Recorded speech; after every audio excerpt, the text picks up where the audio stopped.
Assalamualaikum warahmatullahi wabarakatuh. Selamat pagi anak-anak. Selamat datang di kelas 9. Jadi di kelas 9 ini saya yang akan mengampu mata pelajaran ilmu pengetahuan alam.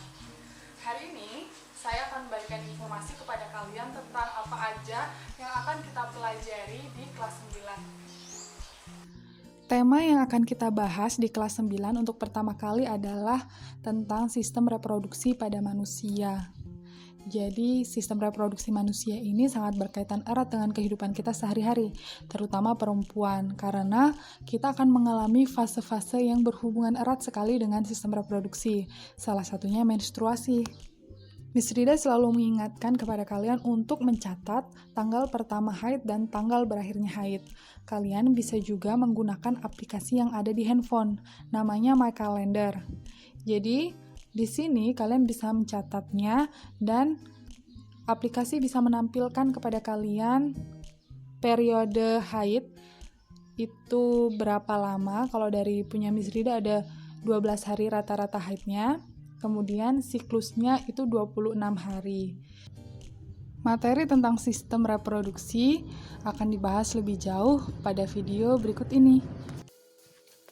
Baik remaja putra maupun remaja putri mengalami perubahan sekunder dan primer saat memasuki masa pubertas. Masa pubertas pada remaja putri umumnya terjadi pada usia 10-14 tahun. Perubahan sekunder pada remaja putri ditandai dengan growth spurt, berupa puncak kecepatan pertumbuhan tinggi badan atau peak height velocity, serta puncak kecepatan penambahan berat badan atau peak weight velocity. Selanjutnya, payudara remaja putri mulai membesar, lalu tumbuh rambut-rambut halus di ketiak dan organ intim. Nah, remaja putri juga mengalami produksi keringat berlebih sehingga muncul bau badan, serta munculnya jerawat. Ini yang biasanya membuat para remaja putri jadi kurang pede. Perubahan primer remaja putra ditandai dengan mengalami mimpi basah, sedangkan remaja putri ditandai dengan menstruasi. Seorang perempuan yang telah mengalami menstruasi menunjukkan bahwa ia telah mampu menghasilkan sel telur, artinya ia telah siap bereproduksi dan melahirkan bayi. Alat reproduksi perempuan itu terbagi menjadi dua, ada alat kelamin dalam dan alat kelamin luar. Yang termasuk dalam alat kelamin dalam itu yang pertama ada ovarium, tuba fallopi, uterus, dan vagina.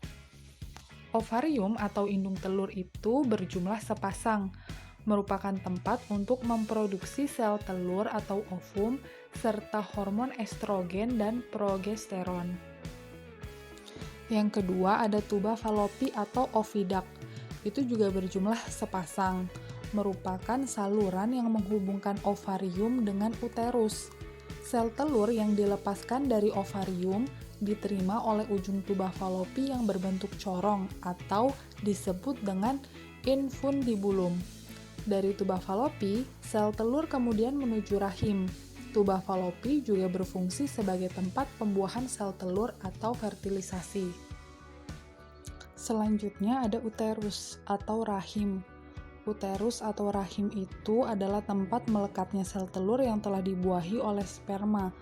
Uterus berupa rongga berotot yang mampu mengembang mengikuti perkembangan embrio. Dan yang terakhir itu vagina, merupakan saluran akhir dari alat kelamin dalam. Alat kelamin luar itu terdiri dari lubang vagina, ada labia mayora, labia minora, mons pubis, dan klitoris.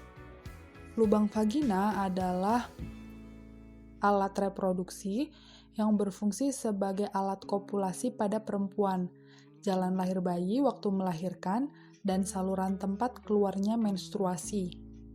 Labia mayora adalah bibir besar, itu berupa dua lipatan tebal yang membentuk sisi vulva, terdiri atas labia mayora dan labia minora, serta klitoris, berfungsi untuk melindungi struktur alat kelamin yang berada di dalamnya. Labia minora itu adalah dua lipatan kecil dari kulit di antara bagian atas labia mayora. Bisa dibilang labia minora merupakan lapis kedua pelindung vagina. Kemudian ada mons pubis, merupakan bagian menonjol yang berisi lemak Dan saat pubertas, kulit mons pubis ditutupi oleh rambut-rambut. Dan yang terakhir ada klitoris. Itu terletak di ujung atas kedua labia minora. Klitoris banyak dialiri pembuluh darah dan urat syaraf, sehingga klitoris merupakan daerah yang sangat sensitif terhadap rangsangan seksual. Oke anak-anak, demikian tadi pembahasan kita tentang sistem reproduksi manusia. Untuk tugas yang pertama, kalian harus mendownload aplikasi My Calendar atau terserah aplikasi yang sejenis dengan itu. Silahkan isi data kapan kalian menstruasi, pokoknya 2 bulan terakhir ini. Nanti setelah diisi datanya, kemudian screenshot dan kirim ke WhatsApp Miss Rida. Itu aja. Demikian Miss Rida akhiri. Wassalamualaikum warahmatullahi wabarakatuh.